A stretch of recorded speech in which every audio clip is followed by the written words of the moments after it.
There's a story about a man who tried to hold water in his hands. He cupped his palms tightly, desperate not to lose a single drop. But the harder he squeezed, the faster it slipped away. Only when he relaxed, opening his hands fully, did he realize that the water resting lightly in his palms was enough. That is the quiet paradox of letting go.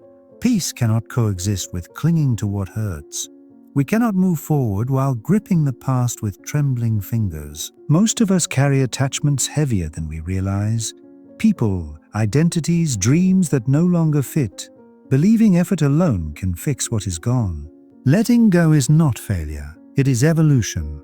Our brains resist loss. Psychologists call this loss aversion. The pain of losing something is nearly twice as intense as the pleasure of gaining something new. It explains why we stay in draining relationships, unfulfilling jobs, or cycles that have ended. Familiarity masquerades as safety, even when it suffocates. Clinging is a form of fear of losing identity, of facing the emptiness left behind, of being unmoored. Yet the empty space is not a void to fear. It is a place to breathe, to heal, to prepare for wisdom yet unseen. Identity attachment ties our sense of self to external anchors. When these shift, it feels as if we are fracturing. Endings hurt because they are not just the loss of something outside us. They are the loss of the self we were alongside it. Letting go is a process, almost neurological. The mind resists blank spaces. It replays conversations, imagines alternative endings, searches for closure. This is not weakness, it is coherence seeking. Healing emerges not from explanation, but from acceptance. A quiet acknowledgement of reality, without argument or resistance. Neuroscience shows that acceptance reduces activity in the amygdala, the brain's alarm center. Releasing does not mean surrendering. It is the act of lowering the volume of fear and reactivity. Imagine a door you've tried to open for years. One day you step back, not in defeat but in realization. The door wasn't closed to punish you. It was closed to protect you. Closure does not always come from answers. Sometimes it comes from walking away. Yet guilt, shame, and hope keep us tethered to ambiguous loss. Mourning what has not fully ended. Emotional differentiation is required, separating what we feel from what is true. We can grieve a past version of ourselves while embracing the one we are becoming. Letting go does not diminish compassion. It is loving from a distance that preserves inner peace. Calm feels strange at first because we are addicted to emotional noise, confusing chaos with connection. But true peace is not the absence of emotion.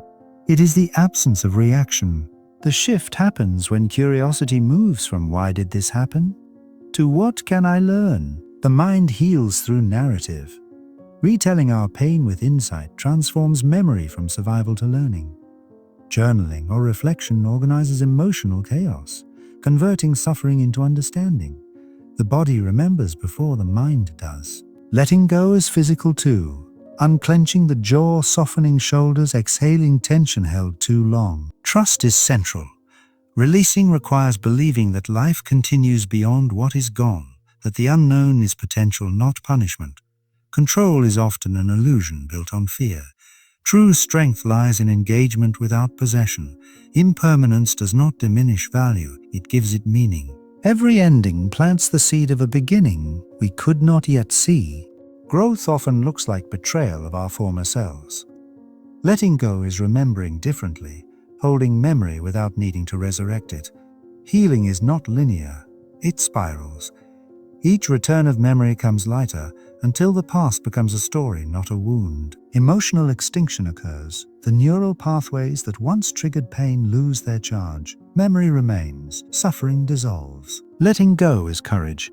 It is accepting that some stories will never make sense.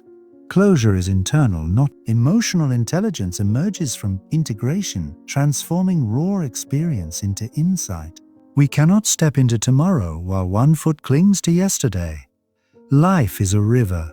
People, dreams, experiences flow like leaves. Some drift gently, others disappear in the current. We trust the river.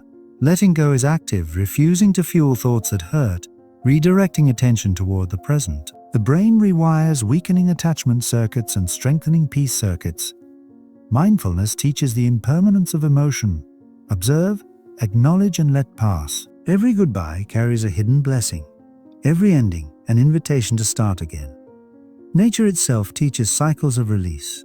Holding on to what is gone keeps us in rehearsal. Release allows presence. The truest strength is not in holding tighter, but in opening wider. Letting go transforms pain into insight, loss into rhythm. Eventually, you meet the version of yourself that moves freely through life, unburdened by what cannot return. Not perfect, but real. Healing becomes living. Letting go is daily practice. Each morning choosing not to carry what is too heavy. Each evening setting down what no longer fits. Endings are transformations, not erasures. Memories remain, but they no longer define you. Letting go is not the end of love, it is the beginning of peace.